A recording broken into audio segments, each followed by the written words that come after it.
Oui, donc là, on va voir le programme qu'on va commencer à utiliser si ça vous intéresse euh, lors des sensations intenses qui surgissent. Et là, par exemple, vous avez peut-être pas les sensations intenses, mais on va juste en fait imaginer comment on va réagir la prochaine fois. On va se mettre en position pour pouvoir comprendre comment on va faire la prochaine fois qu'on se sent envahi par nos sensations intenses et désagréables. Donc là, on va juste se détendre un petit peu et je vais vous demander après de visualiser comment vous allez faire la prochaine fois. Voilà. Donc, on va se détendre. Euh, donc, si vous avez besoin de trouver un petit coin tranquille, vous arrêtez pause et voilà, un petit endroit où vous ne serez pas dérangé. Voilà. Donc, je vous invite à vous installer confortablement sur une chaise. Là, on va juste se détendre parce que c'est mieux, c'est plus efficace pour visualiser quand on est dans un état de détente physique et mentale. Donc, vous allez vous placer donc sur la chaise confortablement, euh, les pieds au sol, parallèles entre eux, à peu près à la largeur des hanches, bien en contact avec la terre. Vous allez placer les mains sur les cuisses, la tête en équilibre. Vous redressez la colonne vertébrale. On va légèrement rentrer le menton et on ressent donc cette verticalité du dos.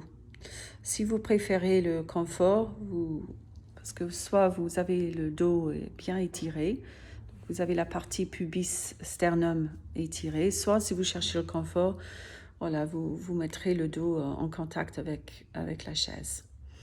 Donc, sur une expiration allongée, donc pour activer le système parasympathique, avec la bouche entrouverte, comme si on soufflait les bougies ou dans une paille, je vous invite à fermer les yeux.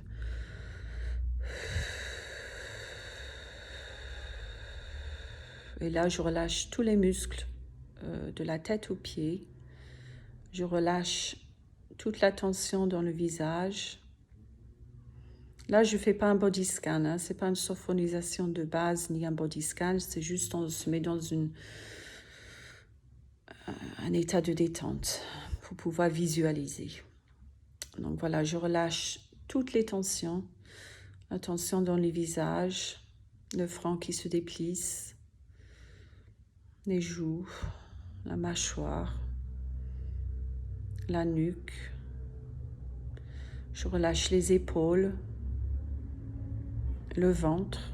Donc je place la respiration au niveau du ventre. J'inspire avec le nez en dirigeant l'air donc vers le bas et j'expire. Le ventre se creuse.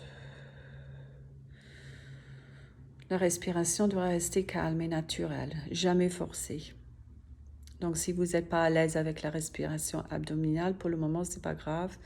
Je vous conseille d'écouter les enregistrements sur SoundCloud. Donc là, ce qu'on fait, c'est qu'on essaie d'imaginer une scène où des fois, ça nous arrive d'être totalement focalisé sur et fusionné avec nos sensations d'instabilité. Et on peut imaginer une telle situation maintenant, peut-être en ville, assis au restaurant, dans un supermarché, en voiture, des fois même juste le fait de parler face à face avec quelqu'un. Donc là, je vais imaginer que j'ai les sensations qui surgissent. J'ai peut-être les pensées anxiogènes qui arrivent, qui est normal. Ça, c'est le cerveau émotionnel qui s'active, le petit singe. Donc, les pensées anxiogènes comme j'ai peur, qu'est-ce qui m'arrive, je ne vais pas du tout gérer, c'est pas normal, oh là là, ça recommence, je perds le contrôle, tout ce genre de choses. Mais là, et c'est normal parce que c'est l'adrénaline dans le corps qui impacte mes émotions, mes pensées, et aggrave les sensations. Donc là, la première chose, si j'ai des pensées anxiogènes, je les laisse. Je ne les écoute pas. Donc je ressens ces sensations dans le corps, ces émotions qui surgissent. Et quand on a des émotions comme ça, c'est un changement au niveau de l'énergie dans le corps. Donc ça peut être un petit peu mon signal de prendre conscience de ce qui m'arrive. Ça, c'est la première étape. C'est de prendre conscience que ça commence, en fait. Et là, ce qui va changer, c'est que je ne vais pas du tout essayer de repousser ou résister quoi que ce soit. J'accepte l'accélération de mon cœur. J'accepte la respiration chaotique. Je sais que j'ai juste à faire une expiration allongée pour contrôler cette partie-là, la respiration. Ça calme, ça ralentit, ça active le système parasympathique. Donc je vais trouver vite fait un support pour me soutenir. Donc ça peut être une chaise, bien sûr, si je peux m'asseoir. Selon où je suis, ça peut être si je suis en ville, trouver un petit banc. En voiture, je vais m'arrêter. Je peux utiliser le volant comme support. Au supermarché, ça peut être le chariot. Et même si je suis assise, je peux aussi avoir les pieds de la chaise qui me soutiennent. Et là aussi, je verbalise s'il faut, je m'exprime. S'il y a des personnes autour, surtout si c'est des amis ou des membres de la famille, je ne dois pas hésiter à m'exprimer, à montrer mon côté vulnérable. Ce n'est pas du tout une faiblesse, ça montre qu'on est courageux. C'est une force de verbaliser. Donc là, j'ai pris conscience de ce qui m'arrive. J'ai vite trouvé une chaise ou quelque chose. Je me suis exprimée s'il faut. J'allonge mes expirations pour apaiser les sensations de panique, pour calmer le système nerveux, pour activer le système parasympathique et pour commencer à réduire la production d'adrénaline. Si je peux et si je souhaite, je vais équilibrer mon système nerveux en faisant quelques cycles de cohérence cardiaque.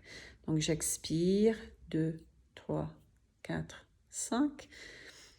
J'inspire, 2, 3, 4, 5. Et j'expire, 2, 3, 4, 5. Ce qui est bien avec la cohérence cardiaque, on peut même le faire discrètement avec les yeux ouverts. Et je peux même, que ce soit à haute voix ou mentalement, sur l'expiration, ajouter un mot de mon choix, une petite phrase.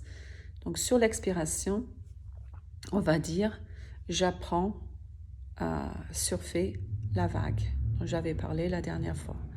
J'expire, j'apprends à surfer la vague. J'inspire, je prends l'air par le nez.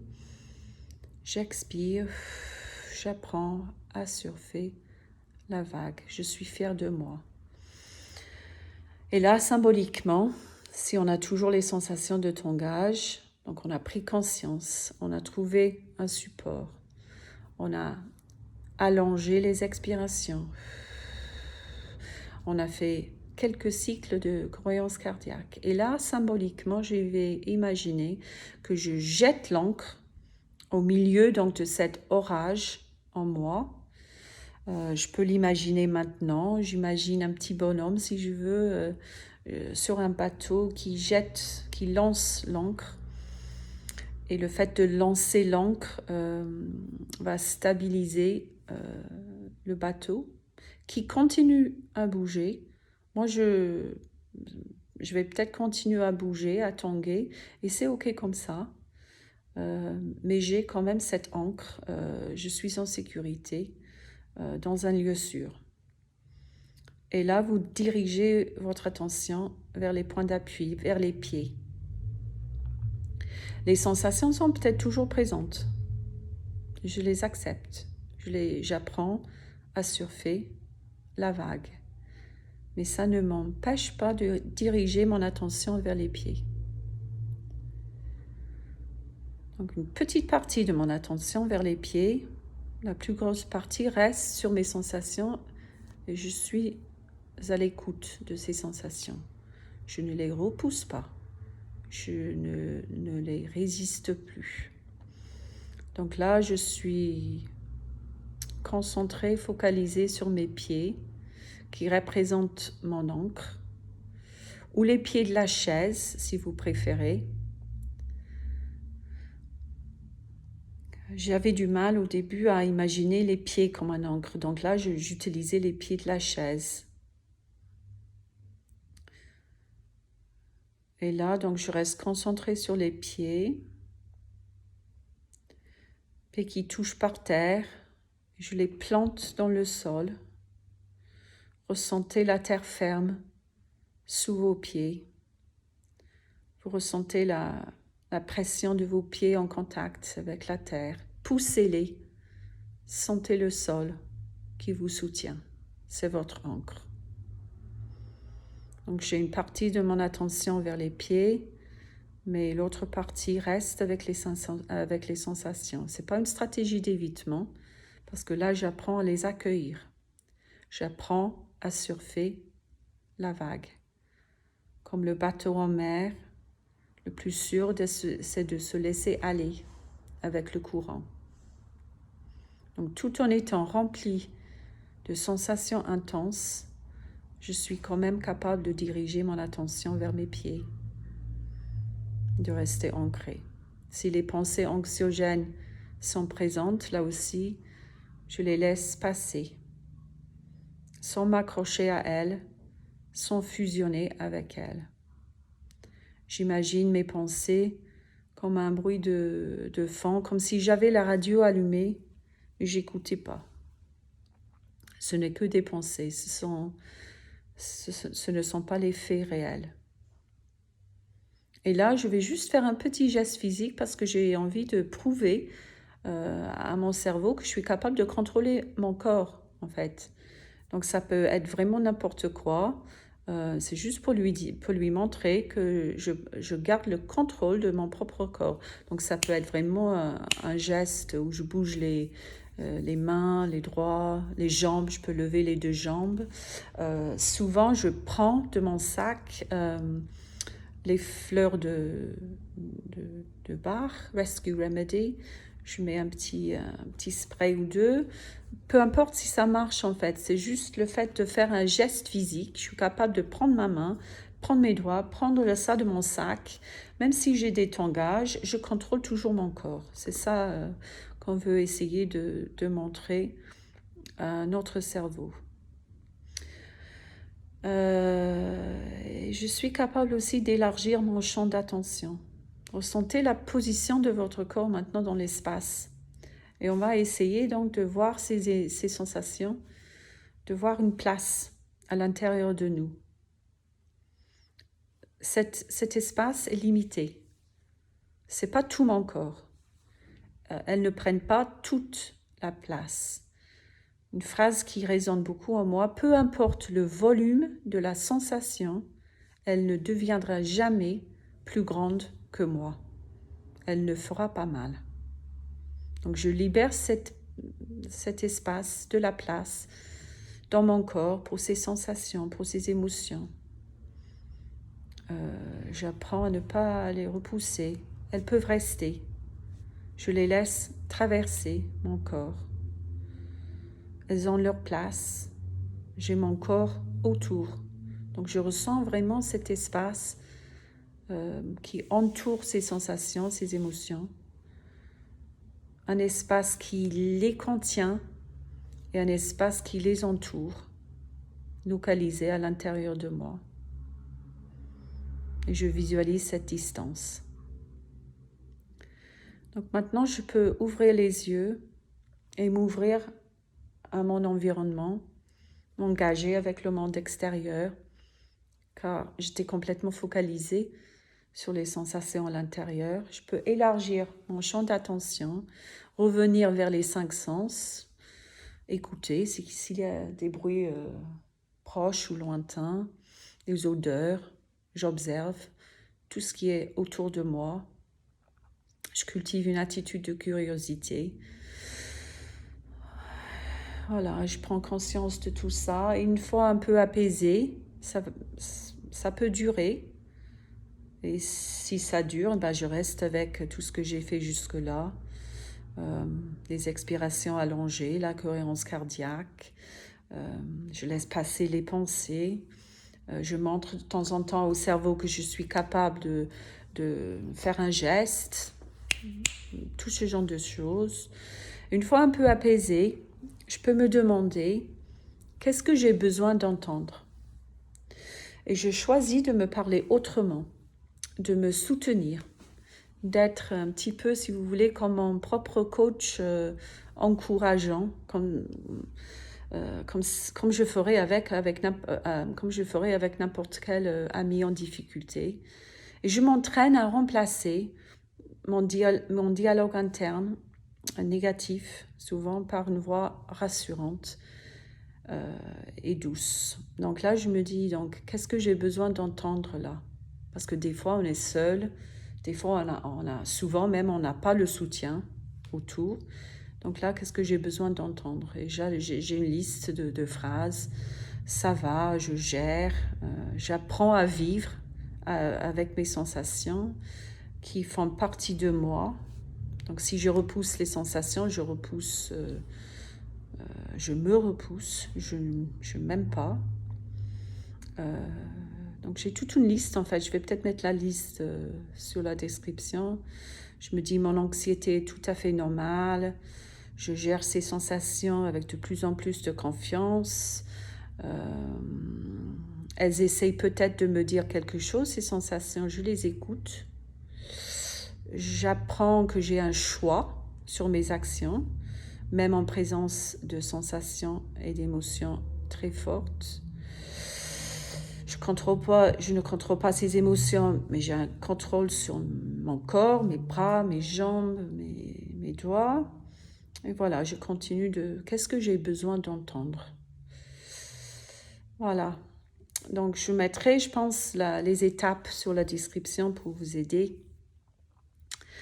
Là, on a fait assez lentement pour que je vous explique bien les différents éléments. Mais je vais vous laisser avec une citation, parce que là, on avait parlé de bateau au port en sécurité. Et c'est une citation de John Shred. Je traduis. Un bateau dans un port est en sécurité, mais ce n'est pas pour cela qu'il a été construit. Donc, à réfléchir quand même. Un bateau est construit pour partir en mer et pour découvrir le monde, que j'arrive à faire de plus en plus. Et c'est ce que je souhaite pour vous tous. Allez, bon courage.